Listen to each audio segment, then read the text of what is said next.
I feel like Kairat is not a bad team because I'm saying this to say that yeah, they lost against Olympiacos, where you could see that they put up a game. Yeah, Olympiacos had possession of that game, but you see that Kairat was not giving them any chance. And I hope that Arsenal, because I'm going to be playing them sometime, I think in January, and I would think that I'm believing that my attackers will be ready to break down the wall of Kairat. But let's move over to Atletico Madrid versus PSV. What do you think went wrong in that game? What I feel like that went wrong with that game is the fact that PSV were not clinical enough, because yes, everybody knows that Atletico Madrid is a team known for defense. Like aside from Arsenal defense, I don't think I've seen a defense that is so solid like Atletico Madrid right now. Even before Arsenal's defense became what it is, I believe Atletico Madrid has actually been like that.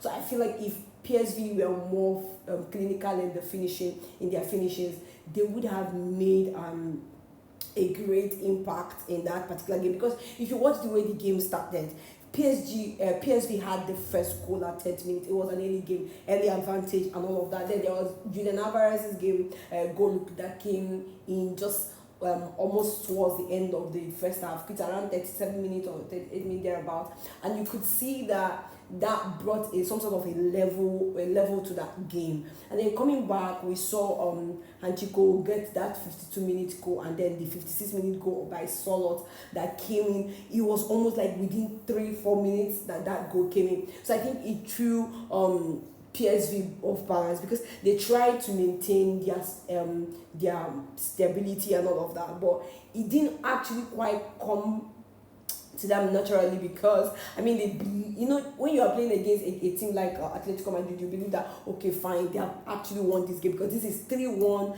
down the line. They were, I think their confidence was really affected up until the 85th minute, when Pepe took that particular goal that gave them another hope. But you could see that they weren't able to make out anything out of that game, because if you look at it, they had more number of shots on target, shots than Atletico Madrid. Yeah, PSV had about 11 shots, and then Atletico Madrid had 10 shots. But then when it comes to finishing, you see that they flopped. How do you have 11 shots and only 3 shots on target? Whereas your opponent that you are playing against, whose defense is solid, had just 10 shots and about 7 of it on target.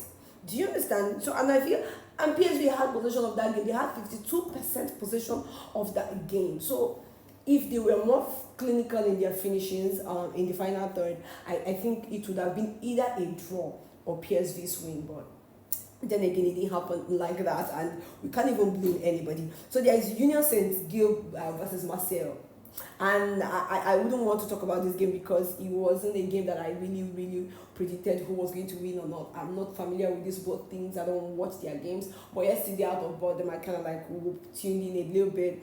We saw that Union Saint, they had about the first early goal around 5 minutes, and then this equalizer came in at 15th minute, and then before you know it, just in that first half, Greenwood got the winner for the first half. While coming back in the second half, we saw Marseille get their third goal, which was 3-1 at the time, and then Union at 71 minutes got 3-2, which was something that gave away. It was something similar to Atletico Madrid's game, where you think, okay, fine, this is 3-2 now, we can balance this out, but there was no balancing anyway, because Marseille actually had more shots and lesser shot on target, but these other people had less shots but more shots on target. But then again, Marseille had possession of that game, so it was a good game through and through, because I didn't really watch to the end. But what pained me the most was Galatasaray versus Monaco. Galatasaray took a trip to Monaco.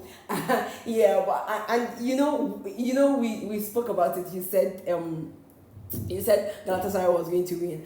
I was indifferent. I was hoping it was going to be a draw, like either 0-0 or 1-1. But unfortunately for Galatasaray, Monaco claimed the win at 68 minutes, and it was just, I don't know, because Monaco had more shots, about 15 shots, and then more shots on target, 2 shots on target, 5 shots on target, whereas Galatasaray had 11 shots and 2 shots on target. But Galatasaray, funny enough, had possession of that game. Whatever went wrong is what I don't know, because Galatasaray has been having a good run in the Champions League, and with their striker Victor Osimhen, as at last weekend, sitting at the top scorer in the Champions League, and you would expect that it was going to be an easy win for them. But I never really expected it to be an easy win for them, because come on, this is football, anything can happen. That's the beautiful thing about football, if you ask me. So yeah, that's that for that. So let's go on a small break.